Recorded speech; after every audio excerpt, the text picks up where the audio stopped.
இன்றைக்கி என்ன பார்க்க போகிறோம்னு பார்த்தீங்கன்னா ஒரு கீரை கடையில் தான் பார்க்க போகிறோம்.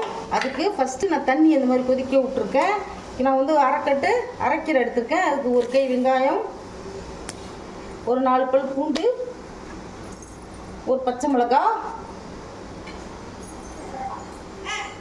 நான் நறுக்கி அரிஞ்சு அலசி வச்சுருக்கிற கீரையை இதில் போடுறேன்.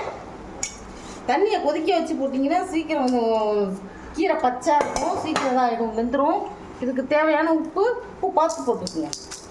அவ்வளோதான். அப்படியே கொதிக்கட்டும். கீரையை நம்ம மூடி வேக வைக்கக்கூடாது. மூடி வேக வச்சிங்கன்னா கருத்து போடும், பச்சை நிறம் மாதிரி போயிடும். இப்படி செஞ்சால் தான் நல்லா டேஸ்டியாக நல்லாயிருக்கும். 10 நிமிஷம் கழிச்சு பார்க்கலாம்.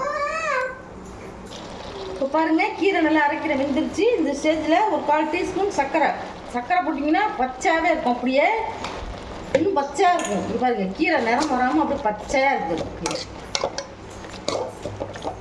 இப்போது நான் அடுப்பு ஆஃப் பண்ணிடுறேன். இன்னொரு பொருள் போடணும், அதை பார்க்கலாம். இப்போ பாருங்கள், நான் ஒரு 1/4 மூடி தேங்காய் திருப்பி போடுறேன்.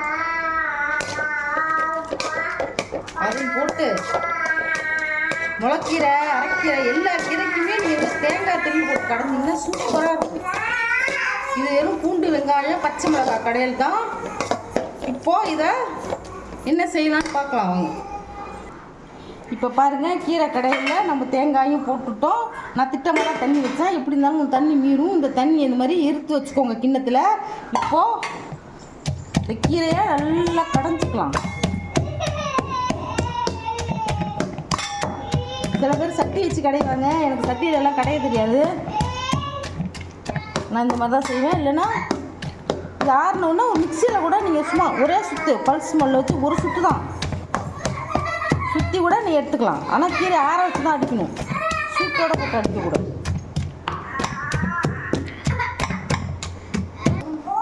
இப்போ பாருங்கள், கீரை கடையில் ரெடி ஆகிடுச்சு. எப்படி பச்சையாக இருக்கும்.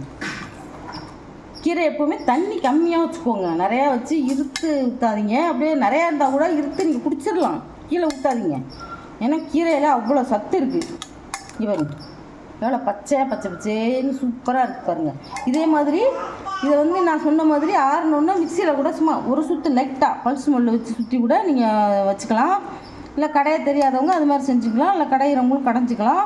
இப்போ இதை மாதிரி நீங்களும் செஞ்சு அசத்துங்க. இந்த ரெசிபி உங்களுக்கு பிடிச்சிருந்ததுன்னா எங்கள் சேனலுக்கு ஷேர் பண்ணுங்கள், லைக் பண்ணுங்கள், சப்ஸ்கிரைப் பண்ணி பாருங்கள். அப்போ தான் நாங்கள் போடுற ஒரு வீடியோவும் உங்களுக்கு உடனுக்குடனே வந்து சேரும். தேங்க்யூ, பாய்.